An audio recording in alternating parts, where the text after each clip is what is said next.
Europe 1. Punchline, Laurence Ferrari sur Europe 1.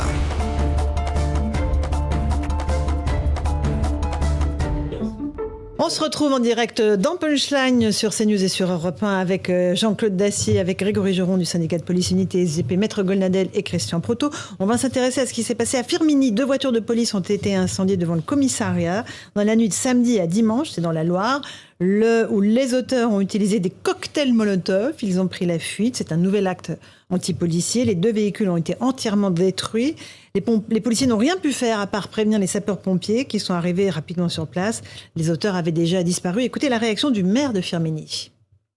La difficulté qu'on a avec eux, c'est qu'ils n'ont plus aucun code de référence. On voit bien que c'est des jeunes, au-delà de leur activité de deal, qui sont complètement désociabilisés, déscolarisés. Ils se réfèrent qu'à la loi de leur groupe, de leur clan, de leurs proches, et tout le reste ne compte pas vraiment. Donc maintenant, je vois que s'attaquer à des voitures de police incendiées, ça n'a pas l'air de plus les effrayer que ça. Et c'est ça qui m'effraie un petit peu. Grégory Geron, une nouvelle case dans la liste des actes anti-policiers. Rien de nouveau, justement, pas une nouvelle case, on l'a déjà vécu malheureusement, des polices municipales il n'y a pas longtemps dans le 78, là c'est la police nationale. Faut savoir qu'en plus c'est un secteur où clairement il y a une vraie action qui est menée, comme à beaucoup d'endroits, de lutte contre les stupes, avec un groupe qui a été mis en place pour essayer d'aller au cœur des quartiers pour endiguer ce phénomène et lutter contre ce trafic. Donc là je pense que c'est surtout des représailles, je pense que c'est surtout une action pour dire maintenant on vous a assez vu, revenez pas parce qu'on va passer un cran.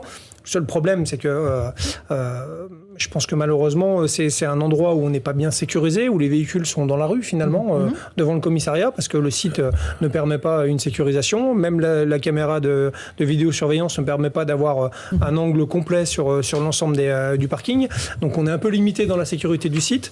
Et là c'est quelque chose qui arrive à 4h30 du matin et ça va vite, un scooter, 2 cocktails, on jette ça dessus, on repart. Et on retrouvera les gens qui ont fait ça ou pas? Ça sera très compliqué parce que je suis même pas sûr qu'en fait il y ait des images exploitables. Donc, Christian Proto, sur ces images, sur ces violences, cet incendie de 2 voitures de police devant le commissariat. Oui, mais c'est un gang qui réagit, je partage votre point de vue, parce que ils avaient pris l'habitude, parce qu'il faut bien se dire que ça fait des années où malheureusement les petites équipes qui faisaient un travail énorme des stupes avaient été abandonnées comme si c'était une fatalité, les stupes, et que tout ce que ça génère à côté avait peu d'importance dans la mesure où tout le monde pouvait être tranquille. Ça payait les loyers, et il y avait le calme. À partir du moment où on a considéré politiquement, et je pense que c'est une bonne chose, que cette économie souterraine était impensable dans une société normale, qu'on commence à mettre les moyens, pas assez à mon avis, parce que malheureusement, les gens qui font tout ce travail, ils sont des petites équipes qui se donnent. Elles comptent pas leurs heures, ces équipes, il faut le savoir. Et que la police, elle, a fini par avoir 2 beaux véhicules, qu'on lui brûle ces véhicules, ça les empêche de travailler, ils le savent. Donc ils gagnent du temps et ils mènent cette guérilla. Tant qu'on n'aura pas mis en place les moyens pour rester sur place et tenir le fait d'avoir balayé, qu'il n'y ait pas besoin de passer le balai tous les jours, on aura malheureusement des ripostes comme celle-là. Maître Golnadel, sur cet incendie devant un commissariat?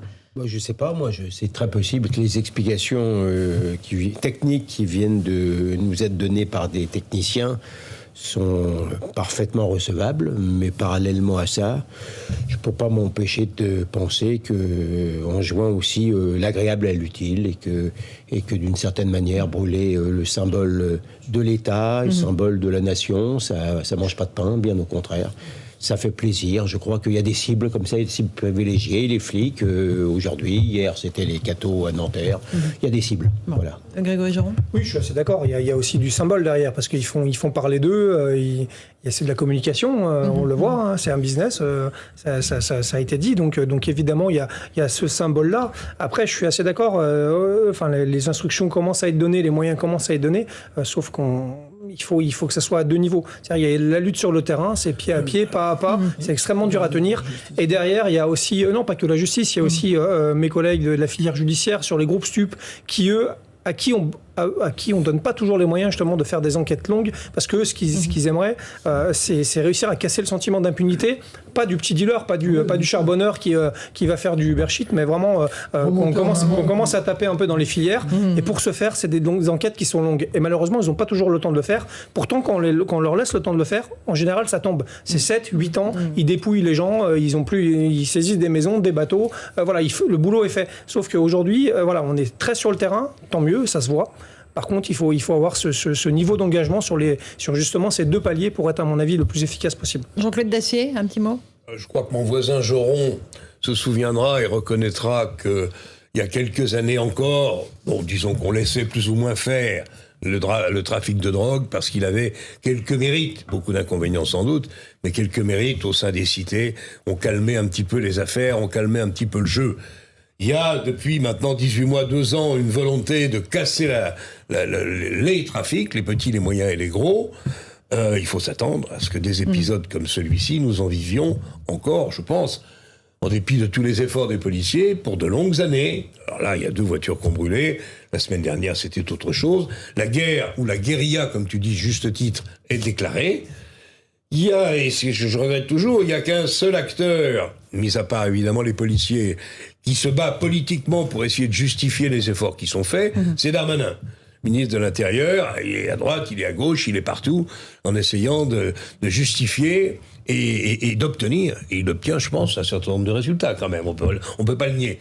Je regrette toujours, je le dirai à chaque fois, que du plus haut sommet de l'État, il n'y ait pas une parole d'encouragement, il n'y ait pas une parole d'efficacité claire, nette et précise. À l'égard des policiers, c'est ça, des forces de l'ordre, quoi. Oui, à l'égard des forces de l'ordre et de la légitimité du combat qui est engagé. Je trouve qu'il n'y a que Darmanin. Bon, c'est bien, Darmanin, ministre de l'Intérieur, c'est méritant et méritoire. Ça serait mieux encore si, de temps en temps, il recevait un soutien sans nuance du président de la République. Alors je n'ose d'espérer celui de M. Dupond-Moretti. Grégory Joron. Oui, le vœu de Jean-Claude Dacier. C'est un joli vœu. Alors je me souviendrai de ce que vous avez dit. Du coup, je suis obligé. Vous l'avez invoqué en début de phrase. Oui, le ministre a engagé clairement une action forte. Il n'y a pas de doute. Encore une fois, moi j'espère qu'elle soit vraiment à 2 niveaux et qu'on donne vraiment les moyens pour lutter contre ce fléau, parce qu'il y a aussi un phénomène sociétal. On le sait. Il y a aussi beaucoup d'argent généré par le stup. C'est une des premières entreprises de France. Il faudra aussi assumer socialement les dégâts que ça va faire dans certains quartiers. Et là, ça demandera un autre courage politique. Et je suis pas sûr que ce soit comme ministre de l'Intérieur de le porter. C'est une réalité. Évidemment qu'on attend toujours. Parce que les flics sont quand même des gens malgré tout loyaux, alors ils râlent beaucoup parce qu'ils veulent faire leur boulot avec le plus de moyens possible, et souvent ils sont un peu sensibles quand évidemment le chef de l'État a une attention à leur endroit. Il n'a pas eu toujours les bonnes intentions. On se rappelle encore une fois, je le dis régulièrement, je l'assume, de son interview dans le Média Brut où il a repris des propos qui n'étaient pas terribles. Mais il y a un de ses ministres, il n'y a pas si longtemps, sur une antenne, c'est Bruno Le Maire, qui a repris encore l'expression de violence policière. Donc on a quand même une dualité qui me gêne. Alors le ministre, il n'y a aucun doute sur son soutien, il en fait énormément et tant mieux. C'est vrai que de l'autre côté, toujours, on est dans un entre-deux qui peuvent agacer souvent les policiers. Un mot de ce qui s'est passé sur les Champs-Élysées. Alors là, c'était samedi soir. Expliquez-nous, il y a eu des heurts entre des jeunes, après un match de foot, visiblement, dans la Coupe d'Arabe. La Coupe d'Arabe, ouais. Algérie-Maroc. Et il y a eu inévitablement, avec les policiers, des problèmes, c'est ça ? Oui, alors c'est pour le coup... il n'y a rien de nouveau non plus. Faut s'habituer à voir des policiers attaqués. Depuis 10 ans, 15 ans, moi, ça m'est arrivé d'être sur les champs un soir de match de Coupe d'Afrique des Nations avec des débordements hallucinants et une volonté, parce que c'est la même un peu.